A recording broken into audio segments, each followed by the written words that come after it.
All right. I think we are live. We're live, and good morning, good afternoon, and good evening to everyone. My name is Eric Jamois, and I'm going to be your moderator.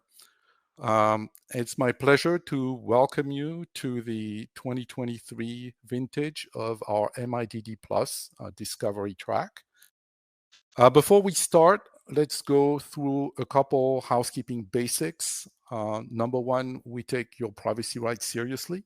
By attending this event or participating in the Q&A session, you're allowing us to contact you for follow-up. Submit questions which pertain to the presentation. Please use the Q&A tab on your dashboard at any time. And if you need to submit requests for technical assistance, please use the chat tab. Okay. So again, before we start, let's have a quick poll.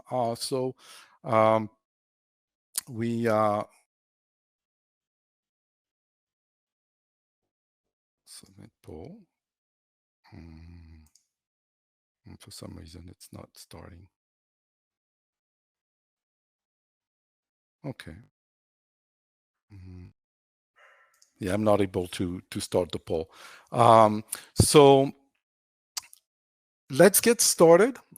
It's my pleasure to introduce our first speaker, Andrés Olivares, clinical pharmacologist and DMPK leader at Roche. Andrés will share with us his experience with high-throughput, physiologically based pharmacokinetic modeling and simulation to inform early drug discovery. Andrés, the floor is yours. Hi, Eric. Can you hear me? Yes. Okay, good. So first of all, thank you. I'm very happy to be here on behalf of my team talking in this virtual conference. What I'm going to show is a little bit of our experience using high-throughput PBPK in our pipeline and the work that we have done to, to implement this at Roche and validate some of our learnings. Let's see. Okay, so first, before I start, I'd like to obviously give acknowledgement to my team. We have a wonderful team of people that work from different functions, from medchem, from informatics. And what I'm going to show today is predominantly the work of our PhD student, Doha Naga, which she worked with us to present, to do this part of the validation. I think I don't need to introduce PBPK too much to this audience, but nevertheless, we all know how PBPK works. So we have system-dependent and let's say drug-dependent parameters. And what we do in our company is we use PBPK as part of our discovery efforts, and to understand what the influence of the compound properties will have on the pharmacokinetics of our candidates. And actually, we applied this very early on. Neil Parrott and Hannah Jones and others, they developed a strategy to validate PBPK efforts, and we use it for entering to human dose projections for most of our small molecules, if not all the small molecules that we have in the pipeline. Since 2010. And we know that actually for us, this leads to prediction success on most of our predictions, and within twofold of our entering to human in terms of exposures. And we also see that there is a more and more increased acceptance by the regulators in terms of PBPK modeling in submissions and also for decision making. So for us, we normally use PBPK maybe later, as I mentioned before, for those, depending on in which part of the organization you are, you will use PBPK modeling to predict entering to human doses, as I said, or the PK, but also later on in development, we use, as you might well know, for predicting drug-drug interactions or to assess food effects or what would be the PK in special populations. And we have a few examples here on the right-hand side where we see impact on the labeling of our recent products that we have in the market. But in the early stages, we do use PBPK, but it's not so systematically applied. And this is what led to the work that I'm presenting today, is that we were wondering if we have the capacity and the technology and the know-how, why are we not using PBPK early for drug discovery? And here we identified several barriers, and most of them have to do with the fact that in the early stages we have several compounds, not just one, that you can dedicate and build a mechanistic model. So that means that this leads to some time. For us, internally, we have also different data systems that actually are quite complex, that you have to basically have manual like data transfer from software A to B. If you want to build a model in GastroPlus or SimCip, you have to put all these start from scratch. And also, we have a limited pool of experts. So even though we have most of our project reps and people that work in small molecules, they are familiar with PBPK. The expertise to understand like all the details of the model, it's quite limited. So then people who are not necessarily extremely familiar with the tools, they're not using it. And for discovery, when you're working with larger teams or larger numbers of compounds, then simple equations like the early dose to man, for instance, or equations or efficacy index that we have developed, then they do the job in terms of compound ranking. And sometimes even we don't even use equations or in vitro data, and sometimes some project teams might actually rely on more in vivo experiments to do some selection, which is obviously not ideal. It doesn't happen all the time, but it might also happen. So we propose that we bring this to the table of the discovery teams, but first we have to generate confidence in the approach.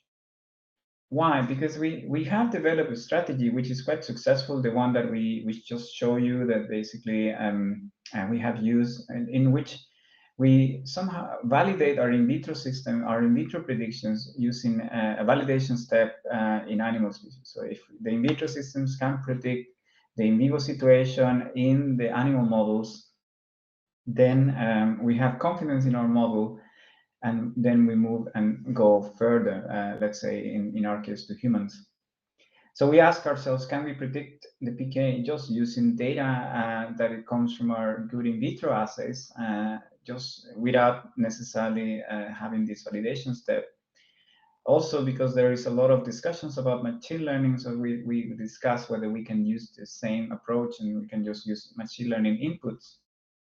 And can also, because we were talking about high throughput PBPK, and I haven't mentioned, but the technology in the high throughput PBPK engine that we're using, which is an ADMET predictor, does not contain a whole body distribution model. So therefore, we were wondering if the predictions are reproducible between PBPK and also, let's say, high throughput PBPK and whole body PBPK. These were the questions that we tried to address. And as I mentioned, our colleague Doha worked on this. So we gather a large data set. So previously Neil Parrott and other colleagues, they did some validation in the early 2000s with a limited number of compounds, but this time we decided to expand our data sets. And we tried to simulate the PK of a first in animal experiment. So simulating the first experiment that you run in a rat, in this case. And using PBPK inputs, so in vitro inputs only, where we have the data measured, so log-D, solubility, biorelevant solubility, permeability, and so on. So we use that to do completely bottom-up predictions. In this case, we use GastroPlus for the assessments. And we had data for around 240 compounds where we had all these parameters to produce the simulations from oral administration and to IV administration. And as I mentioned, we use ADMET predictor for the high throughput PBPK simulations, and we use GastroPlus 9.8 for the whole body PBPK simulations. And These are our results. So we saw that in terms of clearance predictions, which were the most challenging, what you see here in the y-axis is the predicted clearance, total plasma clearance, and in the bottom you see the observed plasma clearance of our experiments. Each panel represents a different way of scaling our in vitro data from hepatocytes. So direct scaling, dilution method, assuming that everything is unbound.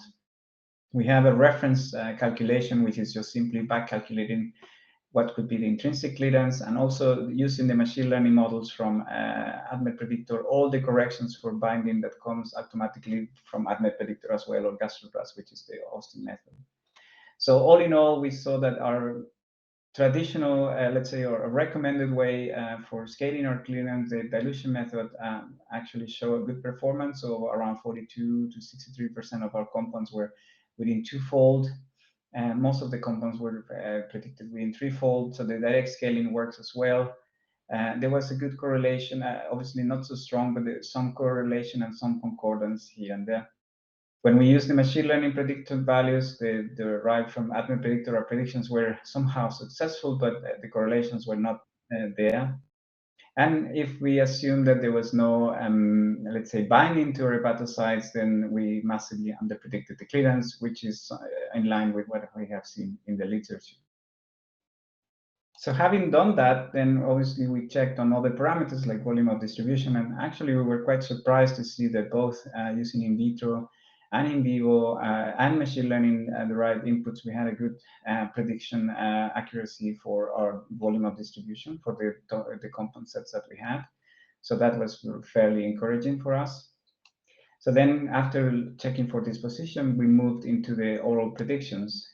And here I am showing just the similar plots. We have observed AUC and predicted AUC for our compounds, and we see that in general we have an average absolute fault error of our direct scaling, or 3.6 if we use our dilution method. Obviously, we knew this method is not going to work because the clearance prediction was already not working. When we look into the back calculated clearance, so this was done on purpose. So we said, if I know the clearance, how good are my absorption predictions? And in this case, the prediction accuracy increased dramatically. Also, the correlations increased dramatically. So the concordance coefficient was 0.8, a very good ranking. And then we tested the model a little bit further and said, okay, let's see what happens when we know the clearance and the input parameters for absorption, so solubility and log-D and so on, are machine learning predicted. And to our surprise, we saw that the prediction accuracy was quite good. When all the machine learning properties were used, then our prediction success was not necessarily the best. And as I mentioned, obviously these simulations were done in GastroPlus, and the goal for us is to bring this to the early space. So then we wanted to test how, using our same data sets, how will the GastroPlus software compare in terms of what is in ADMET Predictor for the high-throughput PBPK model, which HTPK model. So here you can see the predictions for AUC, Cmax, and bioavailability, where we see that there is a nice overlap and correlation between Cmax and AUC. There are a few discrepancies in terms of bioavailability predictions, which they might have to do with the way the ACAT model is implemented, and which is a bit more mechanistic in GastroPlus. But for the purpose of what we wanted, this for ranking in the early space, this was for us considered as successful. So taking a step back, at least with these results, we were wondering, okay, this actually looks promising. We can indeed, for a large number of compounds, try to predict the clearance and predict the parameters, but and predict the PK. so we answered that question. What we notice is that the clearance is an issue. If we don't predict well the clearance, then most likely the rest of the predictions will not fall in place. So we have to do some more work to improve our clearance predictions. The machine learning's inputs, they somehow work, but there is definitely room for improvement, at least in terms of ranking and correlation. So if you calculate twofold errors and so on and so forth, this will work, but we need a better correlation there. And as I mentioned in the previous slide, the relationship between a full body PBPK model and the simplified PBPK model seem to be in line for what the purpose that we have. And recently, this was rat data, and recently Neil Parrott and Nenad and myself, we worked on a small proof of concept to see whether a similar approach will work for humans with 12 development compounds we had, and they're lipophilic, and the results were more or less in line with what we anticipated, what we saw from the rats, so good volume predictions. Clearance, for certain compounds, it was well predicted. There were some outliers, and also then the VSS depended on the different approach they're using, either machine learning or using in vitro inputs. So similar results, I would say, but the data set is quite limited as compared to the data set we showed before. So after all this, so what's next? So what happened is that we created project out of this that we call internally, we call it SwiftPK. In this project, what we want is now to bring this technology to our small molecule programs. So make sure that every early project has access to PBPK simulations early on. So the idea is that we hope to reduce animal experimentation, unnecessary experimentation, eliminating all these manual data transfers that I mentioned at the beginning, and providing all the richness that PBPK modeling give scientists in terms of not just predictions of PK, but also predictions of fraction absorbed, bioavailability, hepatic extraction, and so on and so forth.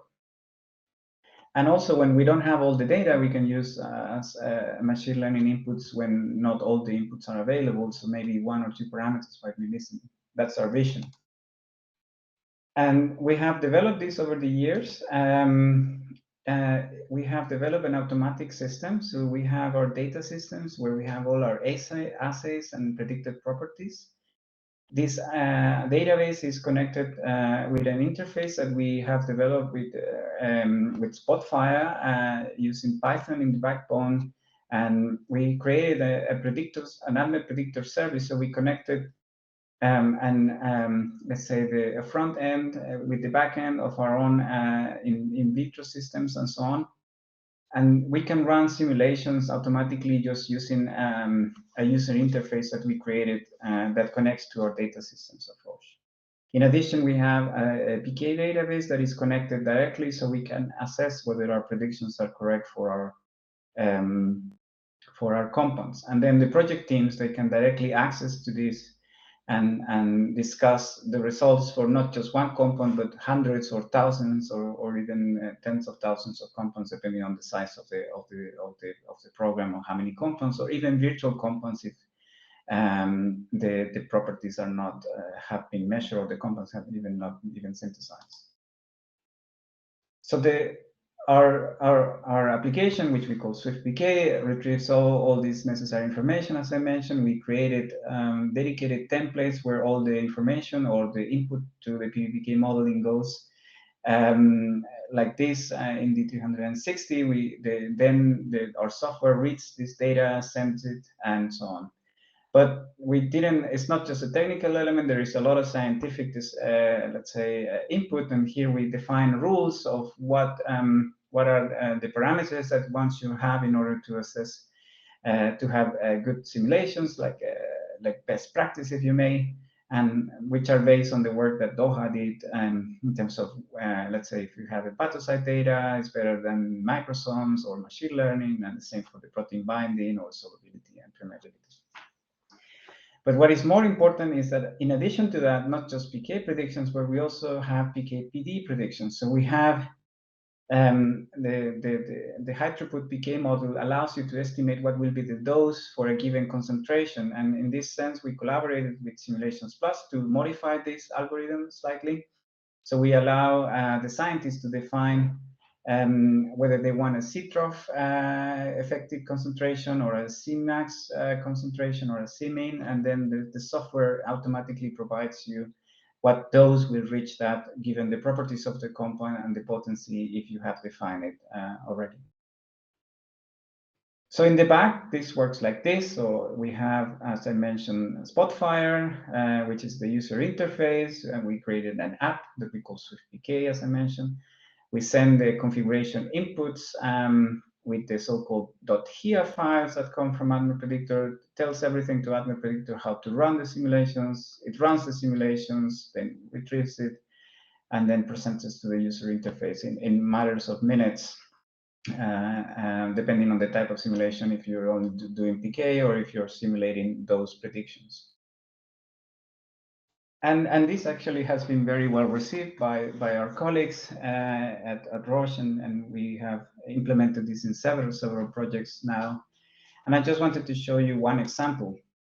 And this is a project where we had a program which has a very clear goal. So the goal of this program was to identify compounds with predicted human half-lives between 12 and 48 hours. And there was a risk in this program of some of the compounds had some in vitro CYP induction, and therefore we wanted to avoid that.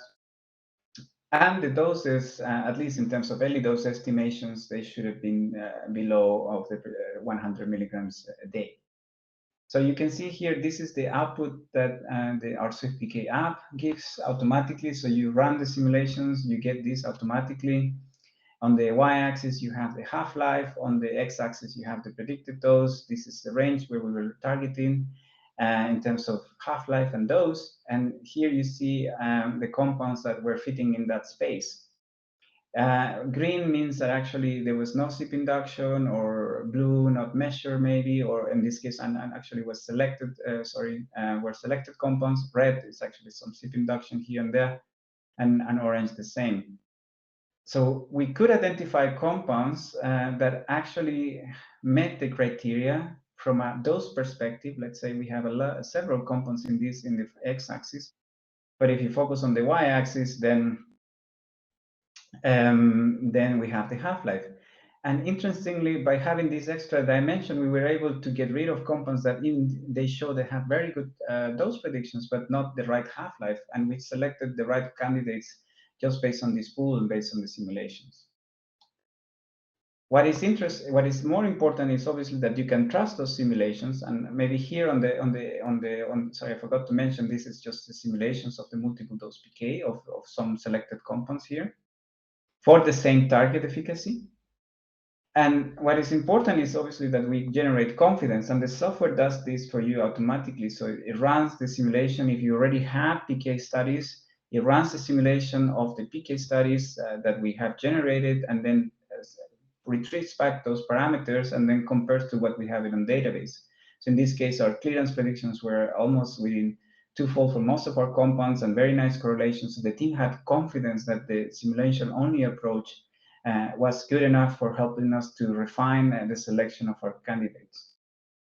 So what happened then is that actually the team was happy with the simulations, and we had a good IBID for this project. And we used the approach to not only simulate what will be potential doses in human and what will be the most interesting candidates, but also to simulate in vivo experiments in animals that will allow us to save significant amount of time without running the PK studies. And we ran this program between 2019 and 2021 with several candidates, but we are only at the end, we just tested the 4 top compounds that we thought that they actually deserve. So we run them in vivo experiments for PK, which was a quite substantial reduction as compared to a typical lead optimization program. So around 60 less studies in PK. So it was very, very impactful for this purpose. So with that, I think I'm reaching the end of my talk. we are very excited about this. We have implemented it in, as I mentioned, in our pipeline, and our chemists and our DMPK core project leaders, they have access to it. But still, there are some limitations. Particularly, there are obviously we can't do this for antibodies. It's just for small molecules. We have compounds that go beyond the rule of 5, which are not necessarily well predicted, and we know about this. Transporter-mediated clearance is not obviously accounted for. It's a simple model. And we can simulate complex formulation on dosing schedule, so it's just IV or PO, single dose or multiple dose, but not really anything more complex than that. And we recommend that when you go a little bit more complex, then you go more mechanistic into either GastroPlus or SimCip or any other software. But for early stages, I think this approach is actually extremely valuable. But one of the most important parts is to generate confidence. So all the project teams, they ask us, well, you have done this work, but how does it work for my project? So we always answer the same way. We say, you have to generate the confidence first yourself by running a few experiments. And then if you're happy, then you continue using this approach. And then on the long run, it will save you so much time. And coming back to the acknowledgements, I want to acknowledge my team that work in this, from DMPK modeling and simulation, from data and analytics, small molecule research, and the people who sponsor our research efforts that actually they lasted for almost 3 years. And to you as well, thanks for listening in, and I'm happy to answer any questions. All right. Thank you, Andrés, for this very interesting talk. We actually do have quite a few questions. I don't think we'll have time for all of them, but maybe just one or two. One of them relates to how you since the question comes to the accuracy of the simulations, are there specific parameters that have the largest effect of on the outcome of the predictions? It looks like you mentioned clearance. How did you figure out that clearance had such a large effect on the outcome, if that's what was meant? Yes, so clearance is definitely one of the most challenging ones. For us, hepatocytes produce the best value for us when we can measure the clearance, but some compounds, they have obviously non-hepatic metabolism, non-hepatic clearance, and then those ones are the ones who we cannot necessarily predict pretty well. And so clearance has one of the highest impacts, I would say. We actually looked into that, and if you go into the paper, you can see that we looked into the absorption parameters, but for this data set, it was not so sensitive. Most likely because most of these compounds were actually good candidates per se. So they already were optimized at the point when they go to the first in animal studies. So we kind of filter them out because of the in vitro properties up front. So that's one of the caveats. Great, thank you. And I think it may be useful for all of the audience that we mentioned that there was a very interesting paper published towards the middle of last year, which I think captures a lot of the answers to those questions that came up, in particularly relating to the accuracy of the models. And which parameters are the most sensitive ones. So again, I think that's pretty much all what we have time for in terms of questions. I think we'll handle the other ones offline. Again, thank you very much for joining us today. Certainly to you for presenting, and to all of the audience for joining us.